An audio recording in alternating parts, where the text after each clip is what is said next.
Centro Nacional SEGA CNC realiza discussão e implementação na recomendação estratégica Tinan Rihun Rua Ruanoloresing Ida, Torihun Rua Ruanoloresing 5 no plano anual Tinan Rihun Rua Ruanoloresing Rua.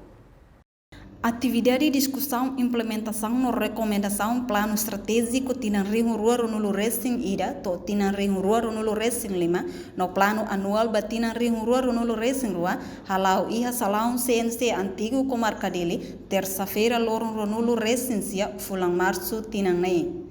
Diretor Executivo CNC Hugo Maria Fernandes Hateteng, atividade regular Centro Chegane, no dar parte ida husi boa governação husi Estado institucional no parceira cada fulantolo. Ia fulantolo hahu uluk ne convida parceiro estratégico sira linha ministerial no sociedade civil.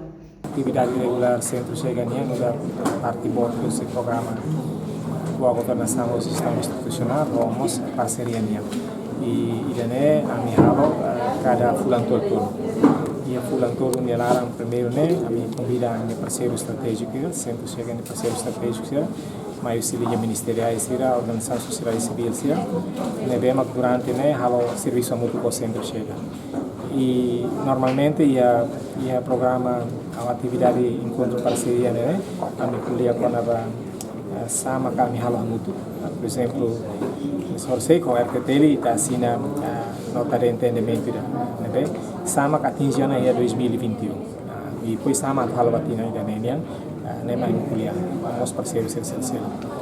Segundo atu mútuo discute com o desafio rumah kari durante a minha parceria né e a desafio saída de macam soro e a implementação recomendação então o desafio institucional também kami discute para depois a bela buka solução mútuo. Diretor Nemos Dehan, parceiro Sira Nebe Makhalo e a nota de entendimento normalmente faz recursos bamalo.